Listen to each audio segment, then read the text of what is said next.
मैं तो गुरु जी का, भगवान जी का बहुत शुक्रगुजार हूँ, जिन्होंने मुझे मौका दिया कि मैं इस महाकथा का जजमान बना हूँ। कितने वर्षों से कथा सुनते आ रहे हैं आप? मुझे कोई 8 साल हो गया। क्या लगता है कथा सुनने से जीवन में किस प्रकार से परिवर्तन आता है? कि आपके जीवन में कुछ ऐसा परिवर्तन आया हो जिससे आप कथा के प्रति दीवाने हो गए हों? कथा सुनने से जीवन ही बदल जाता है। जो पहले विचार जो अच्छे नहीं थे वो भी सब बदल जाते हैं। अब तो ऐसे लगता है कि कथा बार बार सुने और हमारा जीवन जो है वो शुद्धि की तरफ जाए। आप जम्मू से वृंदावन और अयोध्या आए हैं, क्या कहेंगे अपनी इस यात्रा के बारे में? इसमें प्रभु की कृपा से मौसम का बहुत बुरा हाल था, लेकिन फिर भी हमारे आयोजक जो हैं उनकी बहुत मेहनत थी, जिसके कारण हम सभी जहाँ पे आए हैं। तो बहुत अच्छा लग रहा है जहाँ पे आके, तो दिल से खुशी हो रही है कि हम जी भागवत कथा में बैठे। मुझे तो 30 साल हो गया कथा सुनते हुए। हमने तो महाराज जी से जैसे ही दीक्षा ली थी, उसके बाद महाराज जी ने जो हमें प्रवचन दिया, उसके बाद हमारी ज़िंदगी चेंज होती गई। मैंने सब कुछ छोड़ दिया, जो खाना पीना, प्याज लहसुन हमने 30 साल से छोड़ा हुआ है। हमारे महाराज जी जो हैं वो बाल ब्रह्मचारी हैं। इनके जो मुख से कथा सुननी, जैसे गंगा और शुद्ध गंगा का शुद्ध जल होता है, ऐसे महाराज जी के प्रवचन जो होते हैं वो शुद्ध होते हैं। उनसे हमारा जो जीवन है वो हमारा पूरी तरह से बदल गया है। मेरे साथ इस वक्त वृंदावन के प्रसिद्ध जानकी वल्लभ मंदिर के महंत स्वामी अनिरुद्धाचार्य जी महाराज जुड़ रहे हैं, जिनके सानिध्य में अयोध्या के मानस भवन में प्रसिद्ध भागवत कथा का आयोजन हुआ है और यहाँ पर ये भक्तों को भागवत कथा का रसपान करा रहे हैं। पितृपक्ष का माह चल रहा है, भागवत कथा की अद्भुत रसधारा बह रही है। हम जुड़ेंगे स्वामी जी के साथ, जानेंगे पितृपक्ष के माह में भागवत कथा सुनने का या राम कथा सुनने का हमारे पूर्वजों पर, पितृलोक में बैठे हुए जो हमारे पूर्वज हैं, उन्हें किस प्रकार से यह कथा लाभ पहुंचाती है। इस मास में इस कथा को सुनने और सुनाने की क्या महिमा है।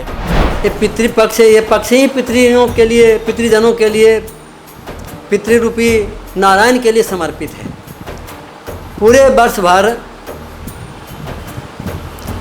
जितने भी अमावस्याएँ आती है, उन अमावस्याओं के ऊपर हम पितृजनों के मुखोल्लास के लिए पितृतर्पण करते हैं। जो लोग पूरे वर्ष नहीं कर पाते हैं वो इस पितृमास में तर्पण करते हैं, तो पितृजन प्रसन्न हो जाते हैं।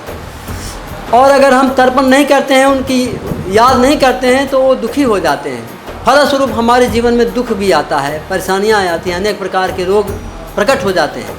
इसलिए पितृरूपी नारायण की आराधना करने के लिए हम लोग इस मास में पितृ तर्पण करते हैं। पितृजनों के मुखोल्लास के लिए हम श्रीमद् भागवत महापुराण, राम कथा, राम चरितमानस का पारायण करते हैं।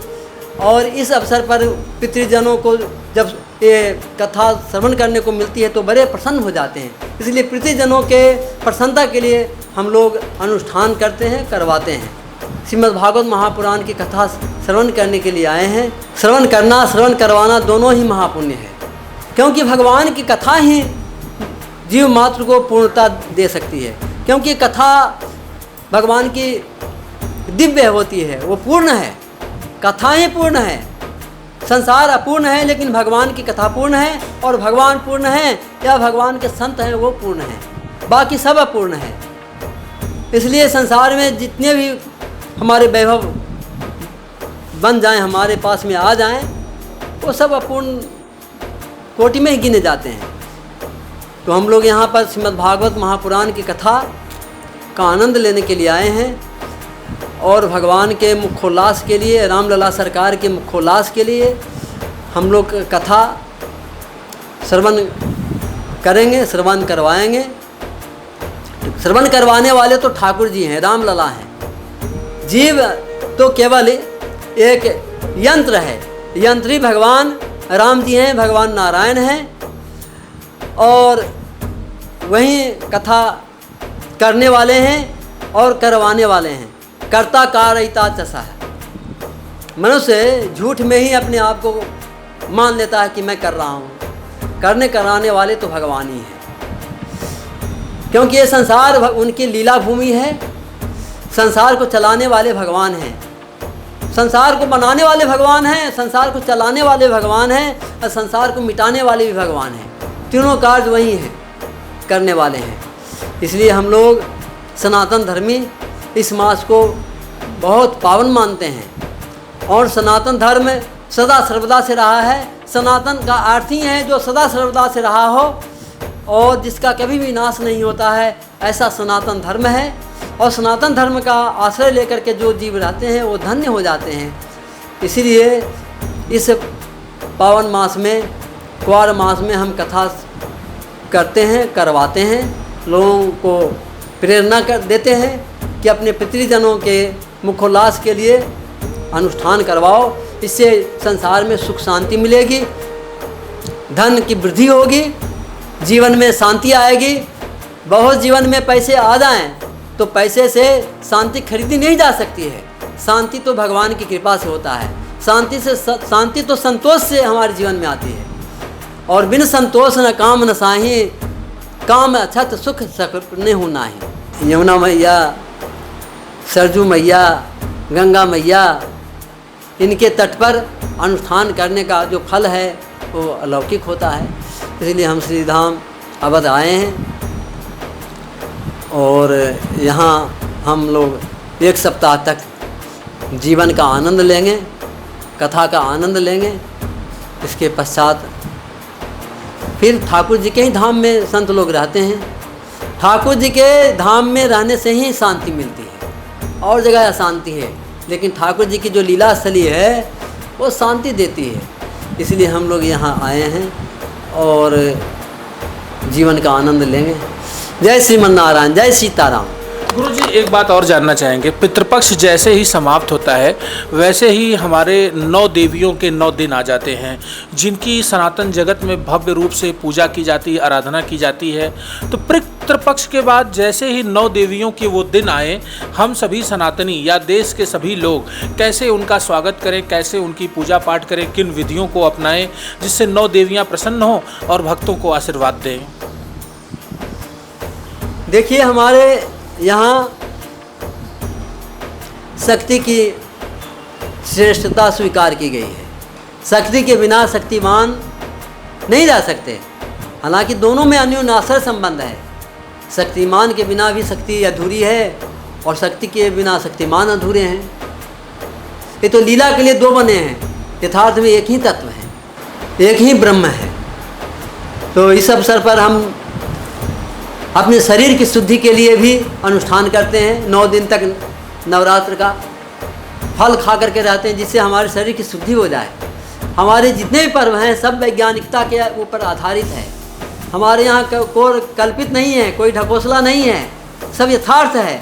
विज्ञान की कसौटी के ऊपर कसा हुआ है हमारा पर्व। इसलिए हमारा जो नवरात्र का जो पर्व है, जो दशहरा तक चलता है, ये पर्व अनुपम है। और ये पर्व के अनुष्ठान करने से हमारे जीवन में शांति आती है और माँ जो आद्या देवी हैं वो प्रसन्न हो जाती है। वहीं अनेक रूप होकर के यहाँ पर लीलाओं को संपादित की है। इसलिए हम सभी देवियों का अनुष्ठान करते हैं। सभी देवियाँ जो हैं, जयंती, मंगला, काली, भद्र काली, कपालिनी, दुर्गा इत्यादि जो देवियाँ हैं वो सब एक ही शक्ति के विविध रूप हैं। और ये शक्तियाँ दुष्टों को नष्ट करने के लिए, उनको शिक्षा देने के लिए आई तामसी रूप में। लेकिन हमारी जो जानकी जी हैं, हमारी जो राधा रानी है, ये शुद्ध सात्विक शक्तियाँ हैं। इनके अनुष्ठान करने से विशेष शांति आती है और ये कभी रुष्ट नहीं होती है, इसीलिए इनके विशेष उपासना होती है। ऐसे सभी देवियाँ हमारे लिए आदरणीय हैं, अनुकरणीय हैं। इसलिए ऐसे अवसर पर हम लोग अपने अतिथियों की विशेष रूप से सेवा करते हैं। बालिकाओं में हम शक्ति का अनुभव करते हैं, उनकी पूजा आराधना करके हम अपने आप को आह्लादित कर पाते हैं। इसलिए हम कन्याओं की पूजा करते हैं। नवरात्र में 10वीं तिथि के अवसर पर, 9वीं तिथि के अवसर पर हम लोग विशेष रूप से उनकी पूजा आराधना करते हैं। और हमारे आयुष्मान मुख्यमंत्री श्री योगी जी भी इस कार्य को करते हैं और सबको संदेश देते हैं वो कि हम लोग शक्ति की उपासना करें, जिससे हमारे जीवन में खुशहाली आवे, आनंद आवे। जय श्रीमन नारायण, जय सियाराम। जानकी वल्लभ मंदिर, केसी घाट, वृंदावन से अनिरुद्धाचार्य। मेरे साथ जुड़े हुए थे वृंदावन के प्रसिद्ध जानकी वल्लभ मंदिर के प्रसिद्ध पीठाधीश्वर महंत स्वामी अनिरुद्धाचार्य जी महाराज, जो अभी तिलक पत्रिका पर हमारे साथ थे। उन्होंने पितृपक्ष के माह में भगवत कथा सुनने की महिमा पर विस्तार से बात करते हुए पितृपक्ष के बाद आने वाले 9 देवियों में कैसे करें उनकी उपासना, कैसे करें उन्हें प्रसन्न और किस प्रकार से मिलेगा लाभ और इस मोक्ष से मुक्ति विषय पर हमारे साथ विस्तार से बातचीत की। मैं तिलक पत्रिका के लिए अयोध्या से देवेश पांडे।